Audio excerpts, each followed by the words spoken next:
Good afternoon and welcome back to the online seminar series, Machine Learning Needs Mathematical Optimization. Today we have the great pleasure of having Professor Bielza, Concha Bielza from the Polytechnic University of Madrid.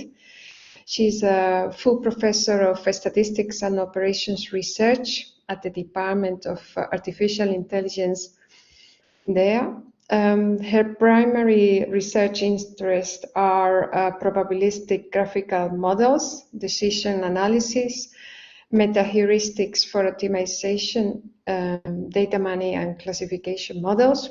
Her work is inspired by real-world applications in biomedicine, bioinformatics, neuroscience, Industry 4.4, and sports.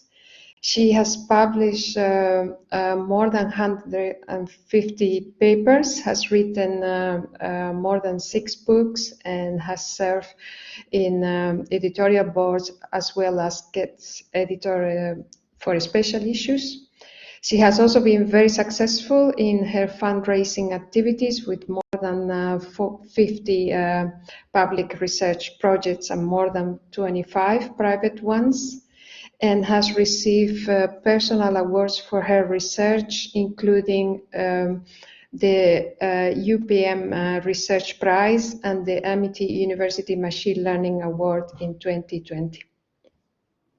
So thank you very much, Concha, for accepting to be today at the online seminar series. You have attracted a big audience today.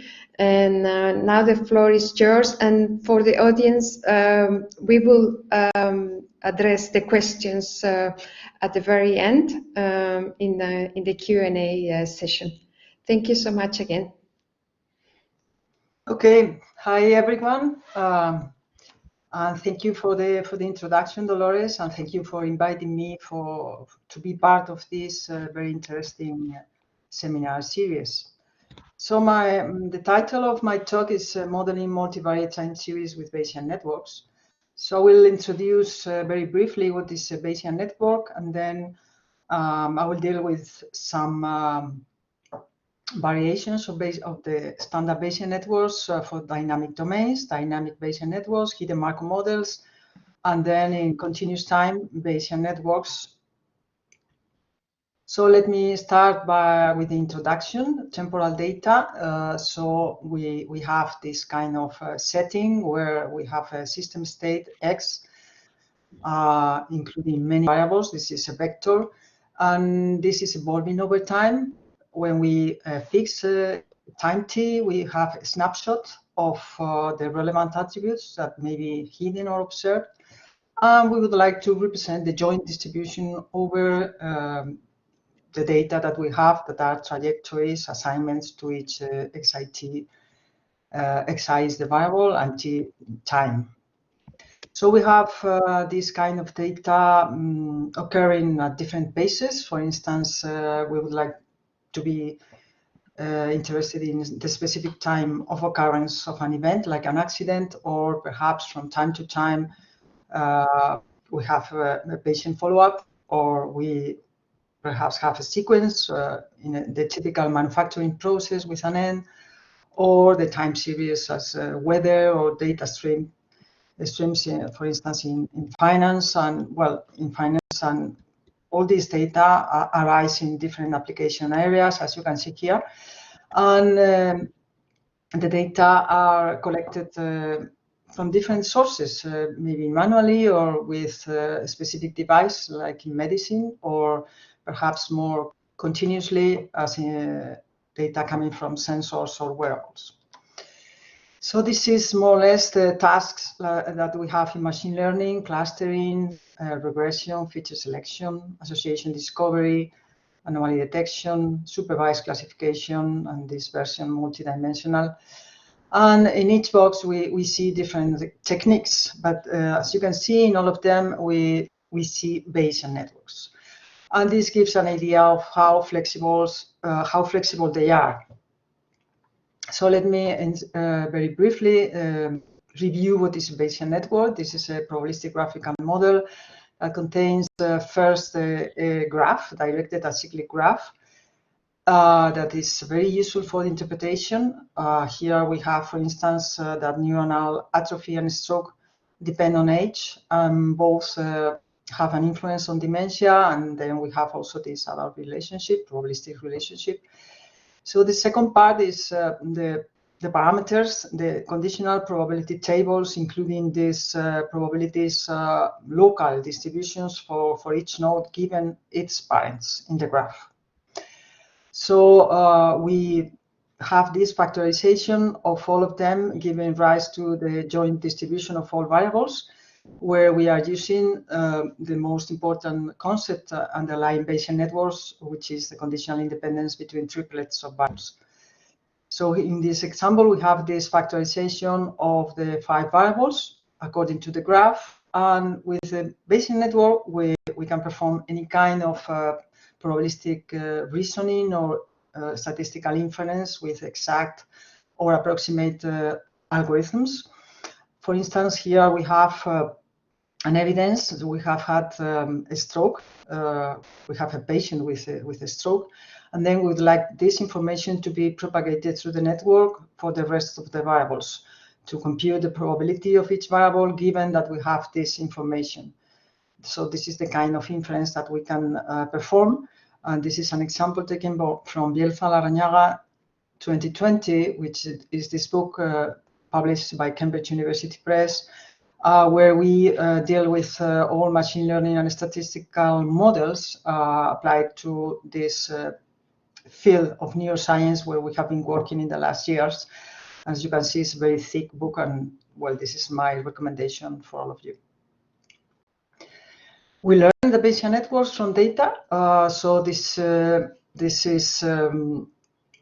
means that we have to learn 2 elements: the parameters, these local distributions of each xi variable given its parents, can be done with a maximum likelihood estimation or a Bayesian approach.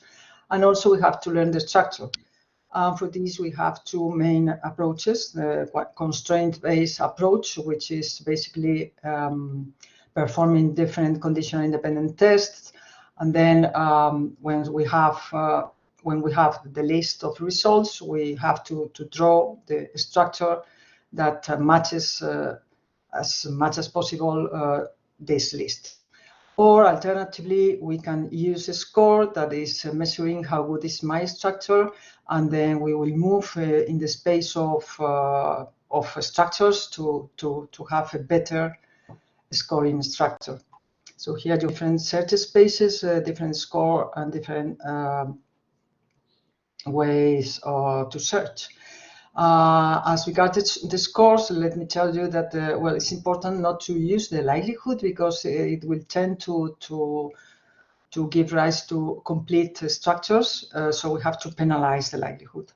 And if we follow a Bayesian approach, then we are going to maximize the posterior distribution of the structures given the data, which in turn, well, this posterior is decomposed as the marginal likelihood here and the prior over the structures. This marginal likelihood, which is the most important term, because sometimes the prior is uniform, so this is at the end the most important issue. As you can see, is the integral of the likelihood weighted with the prior over the parameters, theta, these probabilities. So here we basically use the Dirichlet distribution because it's conjugate with respect to the polynomial, the multinomial, sorry. So the issue here is that this marginal likelihood is smoother than what we have here, because we are weighting the likelihood with the prior parameters, rather than here where we just plug in the maximum likelihood estimations in the likelihood. So as I said, we can use this Bayesian networks for supervised classification. In this case, we have a class variable. This joint distribution that we have to maximize is factorized according to different structures, where we allow more and more dependencies between the predictor variables and even for the class. We also can extend the problem to more than one one class variable, assuming that they are related, because this is the interesting part. So here we introduce this specific architecture where we allow the classes to be related from classes to features, and also features can be related. So I will come back to this kind of models later.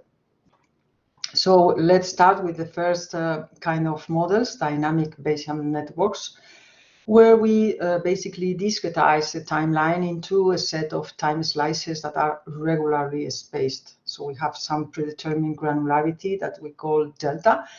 And we basically are observing the value of each variable at different times that are regularly spaced. T0, T0 plus delta, T0 plus 2 delta, and so on, until we reach the last horizon. So we allow for the arcs to have arcs forward in time, as in this case, and arcs also within a time slice. So at the end, what we have is to model this joint distribution for all variables and all time steps from 0 to t, which is decomposed as the initial distribution and the product of all these transition networks of hxt given the past. Sometimes these probabilities are assumed to be simpler. So if we have a Markovian order 1, for instance, this means that to predict xt, we only need the past, the very last previous step. So to model this joint distribution, we have to convert these transition networks that are always equal. We have to copy this template many times together with this initial distribution, which is itself another Bayesian network, to have the unrolled Bayesian network that represents this joint distribution. And as you can see, we have stationarity because both the structure and the parameters don't depend on t. So as you can imagine, the granularity is very important because perhaps, well, if we are forced to fix this granularity, then we are not going to manage different levels of time granularity. So for instance, imagine that we have this discrete variable x1 and this continuous variable x2, and we choose a very coarse granularity. So in this case, we are going to lose here for x2 many events over the period. And conversely, if we use a very, very fine granularity as here, well, we are going to have for x1 no activity for a long time, and then it's going to be very computationally demanding. So it's difficult to find a trade-off for these two situations, and it's a very important issue. For inferences, we have much flexibility because once we have some evidence and we are at t, then we can ask about variables at t, or variables after some time, prediction, or variables in the previous times. This is smoothing that where we try to improve the predictions now that we have more evidence. So this is an example where we are asking about this variable at t plus 1. Once we have information about these others, so this is a prediction and this is smoothing.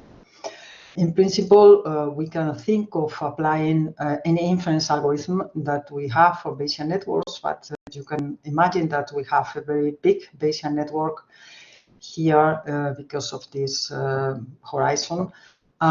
So this means that we are going to keep a very large history of observations, and the algorithms are going to be very costly. For the learning of these structures, we have to learn the initial Bayesian network, which is not considering the temporal information. So we have just to take the data and consider the data as if we don't have any temporal issue. So we have here, for instance, instance 1 with x1, x2, and x3 at different times, and instance number 2. So this is just taking this, a matter of taking this data and learn the structure. For the transition network, since this is talking about how how the states are changing. If we are going to assume, for instance, a Markovian order 1, then we are going to look at these changes from 2 to 3, 3 to 2, 2 to 1, and so on. So we have to transform the data set into something like this, and then learn the transition network from this data set. So this is an example of quenching with a laser. So in this case, we have a laser beam that is going to induce a very fast cooling and heating cycles over some piece of, in this case, steel to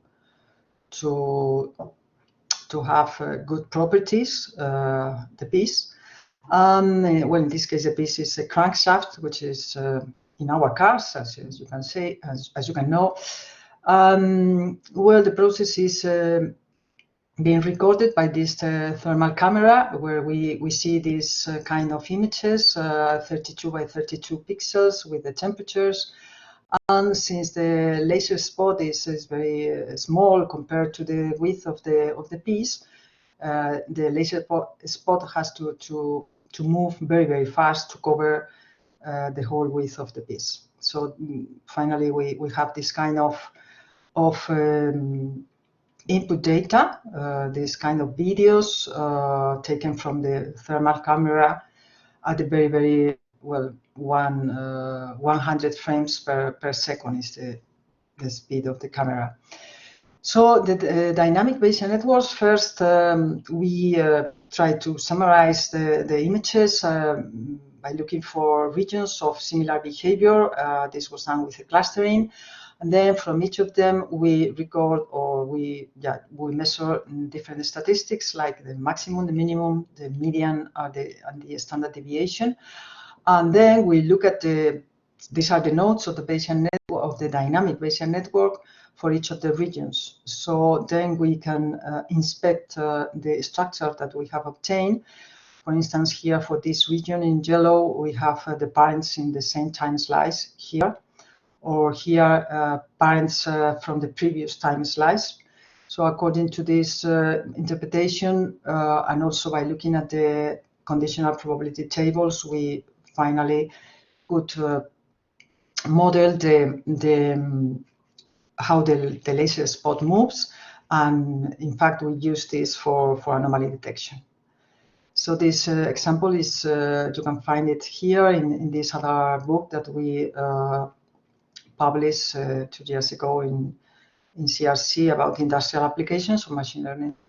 Another example in industry has to do with fouling in industrial furnaces. So we have here the oil before the furnace must be preheated. And so the problem is that this is to be chemically reactive, but some impurities are deposited, some oil is solidified, and then it forces to clean the tubes periodically by the operators to remove this fouling layer, because it acts as an insulation. This means that we have to apply much energy to reach the desired temperature, and this is very inefficient. And also we have to take care of not melting the tube walls, of course. So the temperature is an important issue, and this is what we would like to predict, the temperature to be provided to the walls as the fouling evolves, because the higher the temperature, the thicker the fouling layer is. But we are interested in the long term. That means 2,000 hours, more than 2 months and a half.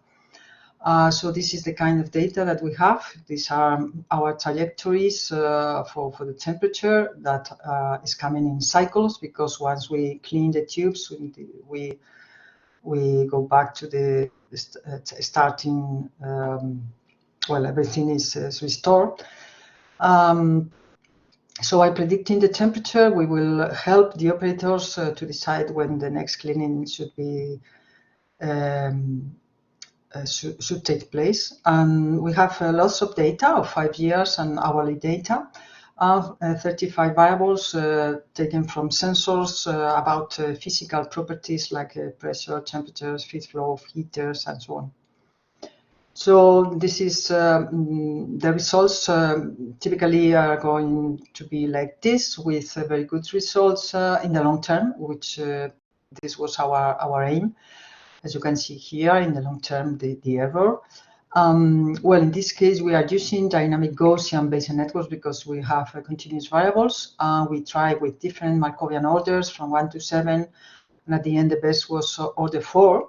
So this means that for the temperature that we are predicting, we need the previous 4 time slices. This is very good because remember that we are predicting 2,000 hours ahead. We have implemented all these ideas with a visualization tool as well, which is called the DBNR package in R. We can simulate scenarios to see the effect of some variable that we can change, how this has an effect on the target. And we also compare models against other artificial neural networks and so on in this paper that we have recently published. So the second models are hidden Markov models that in fact are a particular case of dynamic Bayesian networks. So we have a double chain stochastic model. We have this kind of Bayesian network where we have the observed chain here in red, a hidden chain where we have some hypotheses, for instance, that the transitions for the hidden process, these probabilities of Q given the rest of the Qs they have this first order Markovian property. So this is why we are representing the Bayesian network as this. We have to determine this or estimate these transitions, Aij, the probabilities of transitioning from I to J for the hidden part. And also for the observable process, we have that they depend, these variables depend on the hidden process this way. So we only need to know this Q for the probability of xt, which is given by this VIXT, which is called the emission probabilities. So this is the probability of x given that Q was I. This is the I here. And we also need the initial distribution to start with the process. So rather than working with this simple or standard HMMs, we in this paper we have proposed two extensions. The first one is that we are going to generalize the emission distributions VI to be linear Gaussian Bayesian networks. So the idea is that we are not going to have here the joint distribution, but we are going to explicitly have a linear Gaussian Bayesian network. So for BI, we have the product of probabilities of each xi given its points, and the points can be different for each value for the state. This is why we find here the I. And they are a Gaussian, linear Gaussian. Linear means that we have for the mean is encoded as a linear combination of the points. So this way we avoid the complete dependence of all the variables here to better handle the high number of parameters that we would have here, and trying not to overfit the data. And the second issue is that we also allow the autoregressive terms. So this means that the BI are like this, conditioned on some previous past of the same variables. So we have here the probability of xk given some other case, xk's in the past, and each one has a different PIK. So this depends on I, which is the state of the hidden state, the Q, and K, which is the variable. So this means that we are going to add some other linear combination here in the mean for these variables. So at the end, what we are going to have is this kind of network where we, for instance, you can see here that for Q equal 1, we have a Bayesian network here, linear Gaussian Bayesian network, where, for instance, X2 depends on 2 previous steps here, so we have an autoregressive order of 2, whereas X1 only depends on the previous, so we have a 1. When Q equal 2, then we have a different Bayesian network. So this is very flexible. So we had to adapt the typical questions of how to compute the likelihood or how to compute the maximum of, well, the configuration of states that is most likely given the observations, or how to estimate the parameters. So the typical 3 fundamental problems in HMMs, we had to adapt to our setting. So we define the likelihood. We have more parameters, as we have seen. And we had to adapt these 3 algorithms to our case, and we had to define how to estimate the parameters and the structure, and how to find this PIK for the autoregressive orders. So this is in this paper. Let me show you some very more or less easy example that is related to ball bearing degradation. So ball bearings are critical components inside any rotating machine.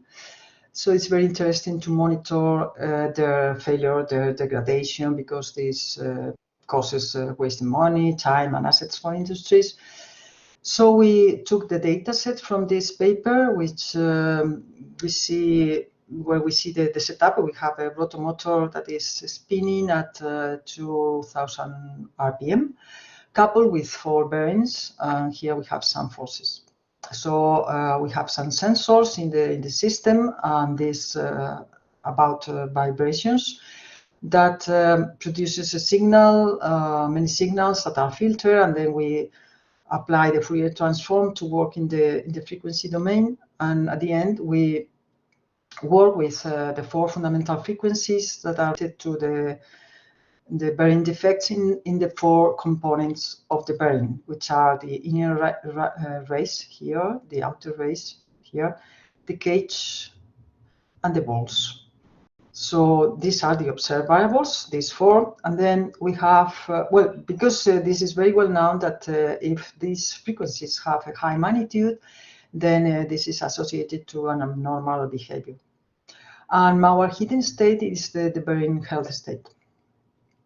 So once we build an HMM for each bearing, for instance, for B3, we compare our model against other models. And as you can imagine, the typical output is to look at the Viterbi path, which is showing us what are the most likely states, given that we have some observations. But here we decided to define a function that transforms the states into numbers that are trying to explain whether there has been a change or not, and of course also their magnitude. So this is important. It's a kind of automatic numerical labeling. And in this case, since we have seen that the high magnitude frequency is associated to the abnormal behavior, then this is why we define G to be the sum of the mean magnitudes of 4 variables. So here we see that at the end we are having a very high G, meaning that we have a degradation of the bearing. As you can see, the other models, well, this is the real behavior in the outer race. That was the one that was failing. So the rest of the models give inconsistent outputs or noisy results, and perhaps this could be good, but this is not so good. The profile is similar to ours, but you can see here that the magnitudes are in the scale that the magnitudes are insignificant, have insignificant differences.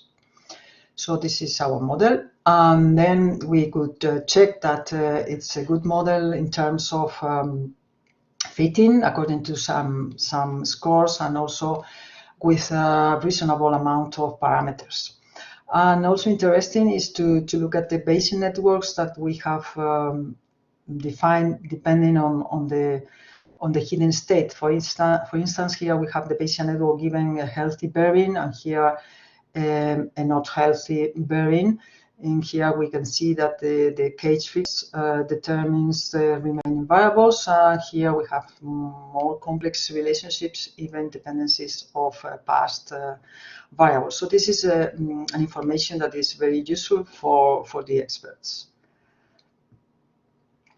So last kind of models is continuous time Bayesian networks. So in this case, our data set, because we work in continuous time, are going to be this kind of, well, these sequences that are fully observed trajectories where we have a complete set of transitions here with the colors and the times at which they occur. So we have, for instance, these two variables, and the first variable is changing like this at these times, and the other variable is changing as this. So this is the first sequence, and then we have a second sequence, and so on. So this is my data set. So some theoretical framework about what is a finite state homogeneous Markov process, where we have a random variable which is discrete and is evolving in continuous time. So this is defined by a matrix of transition intensities. So in this case, the Q with a double index means the intensity of transitioning from one state to other state. And in the diagonal, we have these Qs with only one index, which is the sum of the rest of the row. So each row sum to 0. And this Qi is the parameter of the exponential distribution that is modeling the time spent at the state. So we can derive what is the expected time of leaving a state, which is 1 over Qi for this, because this is exponential, and also the probability of transitioning from I to j, which is given by this quotient. So we have here the when and the where. So, but in a Bayesian network, we don't have only one variable, but many. So with many variables, we are going to say that the evolution of each of them depends on the state of its parents in the graph. So the meaning of the arcs are instantaneous influence, because we have continuous time, and because we have continuous time, two variables cannot transition at the same instant. So to have the structure and the parameters, then we need an initial distribution, as always, specified as a Bayesian network, as in DBNs. But the most interesting part is the continuous time transition model. So here we have a graph that perhaps contains cycles, which is directed. And then we have this kind of matrices we saw here, but for each variable and for each instantiation of the parents. So we have a conditional intensity matrix. So inside this matrix, we have the rate of leaving a state, given that the parents were at this value, and also the probability of transitioning. So each xk conditional on its parents behaves as in an inhomogeneous Markov process, because the intensities are varying with time, not as a function of time per se, but as a function of how the other variables are changing, because they are evolving also as Markov processes. So let me show you an example taken from Nodelman. In his thesis, he defines this track network. This is a partial view where we see the cycle. So in this case, we have a person who is hungry, yes or no. This depends on how full is his stomach, and this depends on whether he's not eating. This depends on whether he's hungry or not. So we have this kind of cycles, and we need these matrices depending on the instantiation of the parents. For instance, here we have that the person is eating, so we have E equal yes, and then we are going to build a 3x3 matrix for S for the stomach, and could be like this. So for instance, we expect that if he has a stomach empty, then he will stop having an empty stomach to move to other state in 1/6 hours or 10 minutes. And also, if we look at this number, this means that S transitions from empty to full, the probability is 1/6 or 5/6 from empty to average.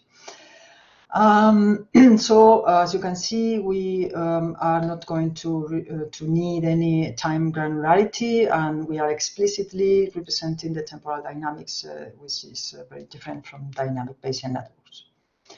An interesting thing is to see the CTBN as a single process over the joint state space. So it's a matter of building like a big queue with the joint states here with two variables. So we have these four joint states with all the possibilities. So from these local matrices, we build this big matrix that can be used then for inference, as we will see in a while. So here, for instance, in this anti-diagonal, we are going to have zeros because we are moving from A0, B0 to A1, B1. So this is not possible because two variables cannot change at the same time. So here we have a 4 because we are moving from A0 to A1. B0 is constant, and this is given here from A0 to A1.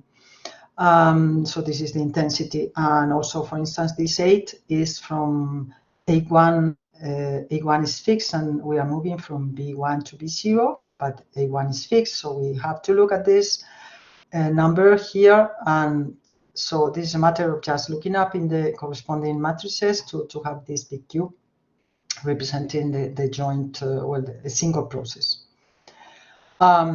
So this is our data set. So for inference, we can have some information at a given instant, or we can have information about some interval where we know that there are no changes or there are one change. This kind of evidences are very, very interesting, but perhaps more interesting is when we have a sequence of observations at different times for different variables, and then we can propagate the distribution over the values from observation to observations, although they are irregularly spaced. So with the whole drag network, let me show you an example where, well, this is a network where you can take some drag for alleviate some joint pain. So in this case, we have this sequence of observations. He took the drug, and then after 1 hour and a half, he ate, and then he felt drowsy after this time. And then what is the distribution of the pain 6 hours after taking the drug? So we have this kind of expression where we are using the initial distribution to compute the distribution at time t with this matrix exponential with this big Q and T. So we will use this, and so we will first compute the joint distribution at the first observation time here with the formula, and then we will condition on the observation because he ate, and then this new distribution will be used as the initial distribution, this one, for the next observation time, the second one. So this B is plugging here, and then we move to this time to 0.6 to have the new distribution, and then we continue with the same idea until reaching time 6, where we have the distribution, the joint distribution, and then we can marginalize on J to have only the information, the distribution over the pain. So this is very interesting. For learning these kind of structures, we first have to define the likelihood. So if we only have one variable, imagine that we have a transition from this state to this other state after spending time A in this state. So for this transition, the likelihood is computed as given by the density function of the exponential regarding the time spent, and then the probability of transitioning to the new state. So for one variable, we will see movements or transitions like this, and then we have to multiply all the likelihoods of all the transitions. And as you can see here, we have twice this theta 2, 3, because we have moved here from 2 to 3 and here from 2 to 3. So this will be to the square. Also for the times that we spent at this state, at this state is this time A1, and this is A3. So this plus this will go to the exponential part to compute the time that we spend at state number 2. And then we have for the queues, we have 2 queues because we are leaving this state twice, here and here. So at the end, what we have, not only with one variable, but with all of them, we have to join all of them in the likelihood function, all the variables, all the states, the instantiations of the parents, and all the states for the variables. And the queues are have this power to the number of transitions leaving the states, as I mentioned here, for the queues, and the times spent at each state are in the exponential, and then we have for the thetas the number of transitions from one state to other state. So these are the sufficient statistics that we have to compute to have the likelihood, and then from here we can derive the likelihood and obtain the maximum likelihood estimations for the Q's and the thetas, and also from a Bayesian point of view, we can do the same by assuming some priors for the Q's, gammas, which is conjugate for the exponential, and Dirichlet for thetas, which are conjugate with respect to the multinomial. So we have other expressions. So we have now the parameters for the structure. Typically, we use a Bayesian score. We have the marginal likelihood here and the prior distribution over the structure. That is a good score because it is decomposable as a sum of family scores. This means that we are going to have sums over families. This means a variable and its parents. So this is going to make easier how to maximize this score. The search, in fact, is easier than in other Bayesian networks because we only have arcs across time. We allow to have cycles, and then we can optimize a band set of each xk independently. So this is not so hard to maximize this score. So one example here in industry is to detect anomalies in network traffic data, which is an ongoing project nowadays. So here we have a very regular sequence and timing of events, because typically we are going to have not activity for a long time, and then suddenly all come in a quick burst, for instance. So it's going to be very difficult to model this with dynamic Bayesian networks. So the typical approach is to model normality, and then if we receive some activity that is differing from according to the normality, then we will signal it as a possible attack. So in our case, we had the data from port scan attacks where an attacker has to or tries to discover open ports to infiltrate. This is about communication between industrial devices. Nowadays in Industry 4.0, we have all devices connected, so this is very important. We had 14 hours of simulated data under normality, and we used the typical variables in these settings, IP source and destination, internet protocol, port ID, and some TCP flags that are very, very useful. We prepare the trajectories of this data with sliding windows of 1,000 records, and apart from having some information from the CTBN, from the structure, we obtain a very stable log likelihood under the normal behavior. So once we had this characterization of the normality, then we received some unseen data set with anomalies, and we saw first that the likelihood was very in magnitude, very different from normality. And then we try to identify different cases here with a change point detection algorithm. So we could zoom in each part, like here, this is case number 2. And by looking at we try to interpret each of the cases, identifying the symptoms. The symptoms for us mean the variables that are responsible, well, the variables, not the sufficient statistics, these M's and T's that are responsible of this add value for the log likelihood.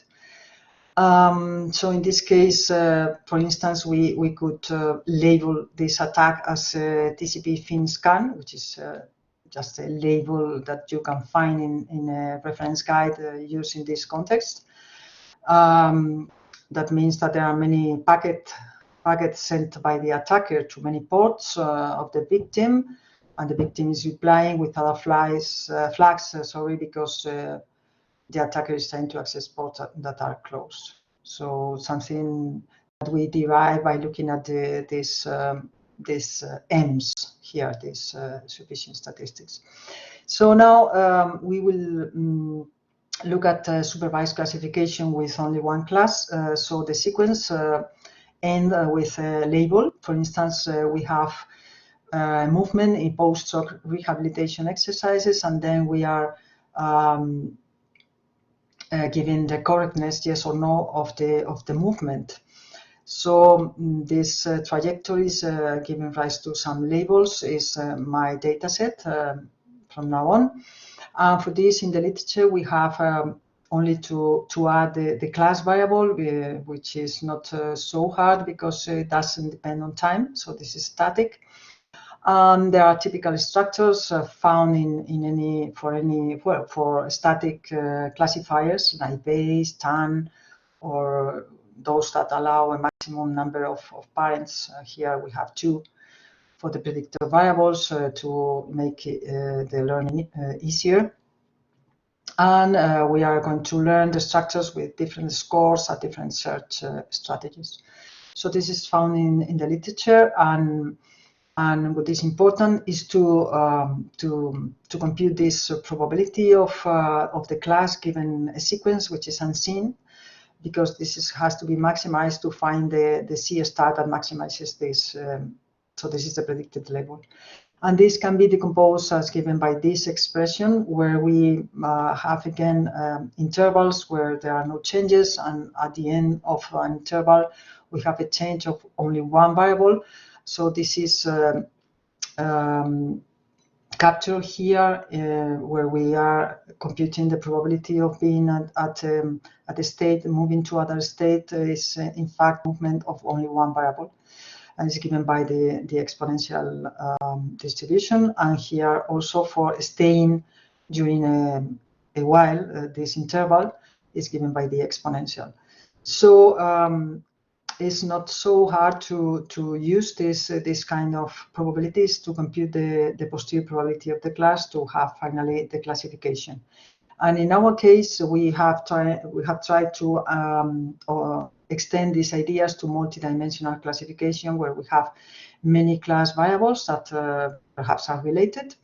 So in this case, we use our idea of multidimensional Bayesian network classifiers, where we now allow, well, for the classes, this is more or less the same. We have just a Bayesian network because it is static, so we have to learn this Bayesian network. And then for the other part, we have a CTDN allowing cycles here. We have defined some scores to learn these structures and how they are derived, and also how we have this probability that we mentioned before for one class, how this is extended to more than one class, that we have some changes here as described in this paper. So the example here is energy disaggregation. So this means that we are going to use the aggregate power consumption to identify how each individual motor operates. So we have like a signal. So we have this kind of industrial machine, which is well, very complex because of the movements of the different motors. They are related and they are giving some information through the sensors. And then we would like to transform the consumption state, the power consumption state of each motor into a class. So we have three states, 6 classes, which are motors here and here. And we are going to use the energy consumption of the machine as a whole as measured by electrical variables of the whole consumption, which is the intensity, the voltage, and different powers, the active, reactive, and apparent power, and that are discretized because these models work with discrete variables. And we have also 3 ABC per variable because they are 3-phase motors. So we have a total of 15 variables. Because of this setting, we have some physical relationships. For instance, motor 1 and motor 2 work together on similar tasks. C3 comes later, and so on. So we have some physical relations. So in this case, we train sequences with only 0.3 seconds according to the needs of the company. So it's a very, very tiny sequence here. This is the active power of the whole machine. So we have this number of observations per sequence, and here we have the different states for the different machines, 1 up to 6 in these 3 states that are recorded with sensors.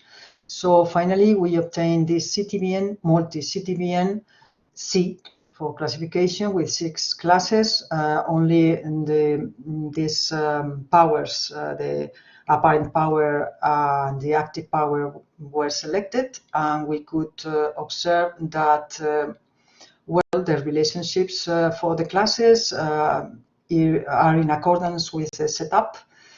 Also, the children of each of the classes are the same because, in fact, they are similar motors. And also, we have this relationship for the different phases of S and P, the active and apparent powers. And also, of course, in accuracy, this perform well, better than using 6 independent classifiers with only 1 class per model. And we could also predict for the different motors the 3 states. So here we are impressing the 3 labels over the active power for electric motor 1, 2, and 3. And you can see that 1 and 2 are synchronously working. 3 has some delay here, and here you can see. So conclusions have finished. We have seen different models for dealing with dynamic processes and Bayesian networks. So we are explicitly representing the dependencies and exploiting the independencies, and they are interpretable. We have seen HMMs and DBNs for continuous and discrete states, but discrete time, and CTBNs for discrete time and continuous time. Further topics are how to deal with missing data, performing feature selection, extend to semi-parametric Bayesian networks, not necessarily Gaussian, to use other distributions different from the exponential for the time duration, to mix discrete and continuous time, to model non-stationary networks or time-varying networks, and to include also decisions like in the Markov decision processes or in the partially observed Markov decision processes. And that's it. Thank you very much to the companies that provided us with the data and the problems, and these are the main papers that I have mentioned. Thank you. Thank you so much, Concha, for the very interesting overview of Bayesian networks, and also for the many industrial applications that you have shown to us today. So this is very great for us. So we can open now the floor for questions. If you have any question, please raise your hand and we will give you the right to to use the microphone and the camera.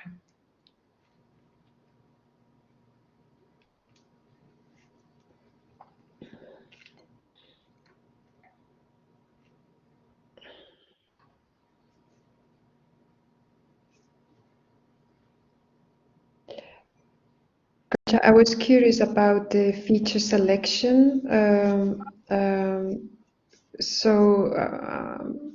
What would be in this setting the techniques? I mean, in our case, obviously, we use some 0-1 variables, and then it turns out a discrete problem, or we also use sometimes lasso. So what would be the approach in Bayesian networks? In Bayesian networks, where you can use, well, there are two big groups. One is filter methods and other are wrapper methods. This is in the field of supervised classification. I mean, filter, this is like a pre-screening because you are selecting features without having to learn the model. Just by instance, looking at the correlation or the redundancy of the variables, you avoid it and you focus on the relevance of the variables with respect to the class. There are lots of methods there, and for the wrapper, you have to build the model, and then depending on how it behaves, for instance, according to the accuracy, then you move in the space of features to other, with different algorithms, genetic algorithms, or any heuristic that you can imagine.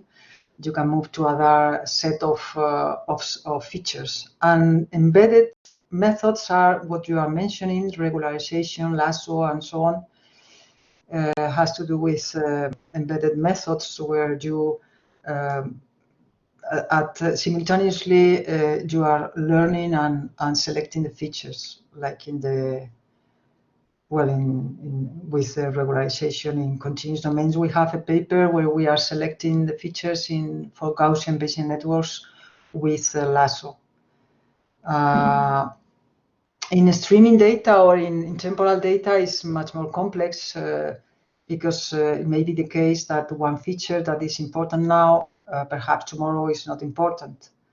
So you have to monitor this kind of issues. So we have a review about this feature selection in dynamic settings that have been published very recently, and also we have a paper, a very recent one, for HMMs. For HMMs, we have defined like a relevance of the variable, not 0 or 1, yes or no, he's in the model or not, but like an important score that is changing, is included in these emission probabilities and is changing with time. Yeah, thank you so much for your very thorough answer. So, Carl, we can unmute you and you can ask the question if you like. Christina.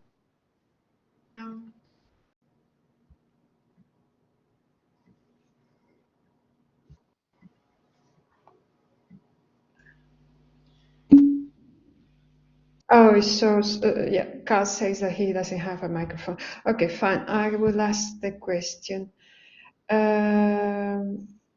If you have quantified the uncertainty of the predictor, that's the question, whether you have quantified the uncertainty of the predictors. Bayesian networks usually have a high computational cost compared to traditional time series models. Could you talk about this point? Thank you.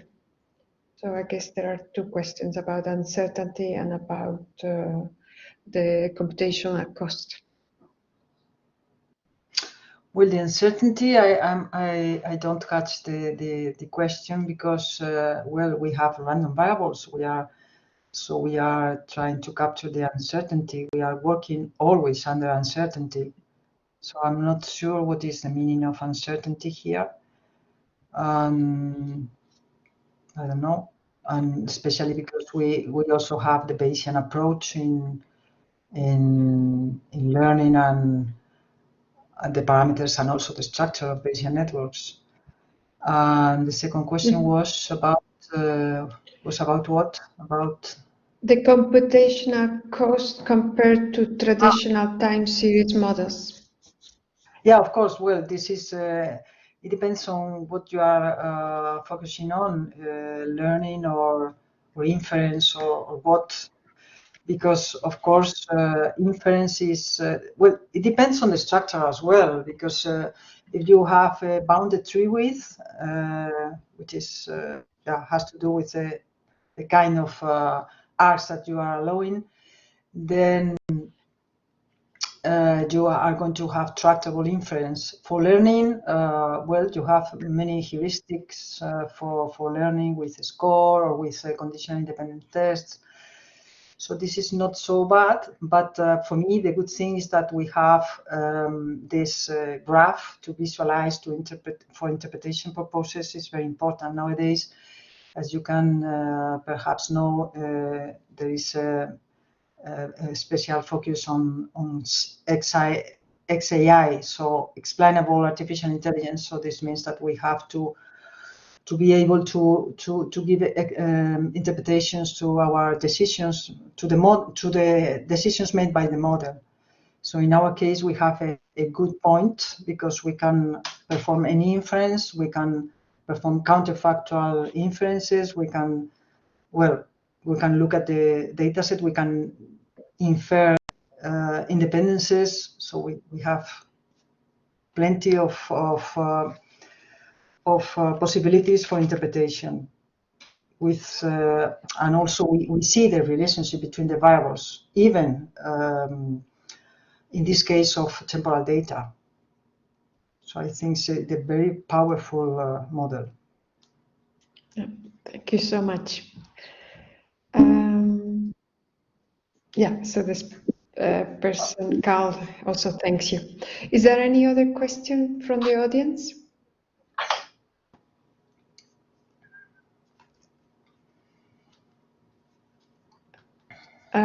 So I think we will leave it here. It has been, as I said, a great presentation. We thank you very much for taking us through all these very recent papers and recent industrial applications. Thank you so much, Concha. And to the audience, well, I hope that we see you next week when we will have a young online seminar series with 3 great speakers. See you next week. Thank you so much. Thank you. Bye. Thank you, Concha. So people are thanking you for your presentation. Thank you so much.